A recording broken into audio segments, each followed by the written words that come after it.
السلام عليكم ورحمة الله وبركاته. ازيكم عاملين ايه؟ يا رب تكونوا بخير. في فيديو النهاردة بنتكلم عن انك ازاي تنزل قنوات العروسة على النايل سات.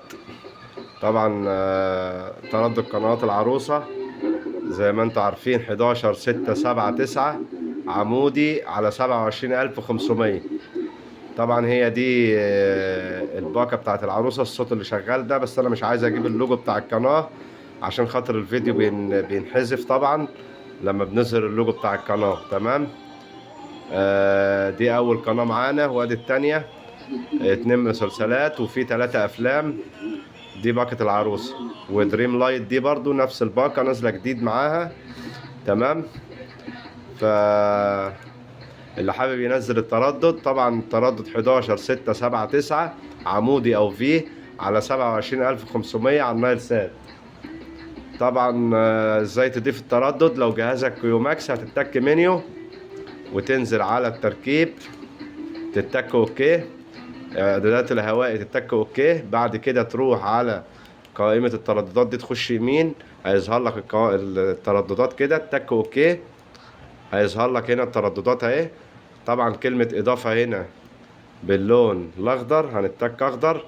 طبعا هنكتب التردد اللي هو 11 6 7 9 اهو، 11 6 7 9 عمودي يعني رأسي على 27,500 واتك اوكي. طبعا انا عندي التردد فبيقول التردد موجود. انت عندك هيطلعك بره كده ويضيف لك التردد. علم عليه صح يعني اوكي.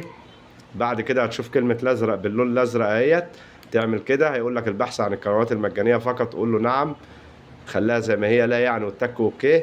في اوكي هتبص تلاقي ايه، قام عامل معاك بحث ومنزل لك الباقة. ودي احدث باقة نزلت على النايل سات. يا رب تكونوا استفدتوا من الفيديو. طبعا لو جهازك سان بلس نفس الطريقة، بتخش منيو على التركيب، بتخش على حاجة اسمها قائمة الترددات. بعد ما بتكتب قائمة الترددات بتضيف التردد بتاعك اللي احنا قلنا عليه 11 6 7 9 عمودي على 27,500، وبتعلم عليه صح. وبتعمل كلمة بحث برضو بتشوفها باللون الأزرق عندك برضو في السان بلس، وبتتك اوكي. بينزل معاك القنوات. وكده يبقى انت مبروك عليك، حدثت النايل سات بأحدث الترددات اللي نزلت جديدة على النايل سات. يا رب يكون الفيديو عجبكم. ما تنسوش تشتركوا في القناة وتفعلوا زر الجرس وتشيروا الفيديو ده على قد ما تقدروا، عشان الناس اللي هي عندها رسيفرات مش عارفة تنزل الترددات. اهو يمكن لعل وعسى كنت تشارك انت الفيديو، تنزل الترددات وتنزل القنوات. يا رب يكون الفيديو عجبكم، والسلام عليكم ورحمة الله وبركاته.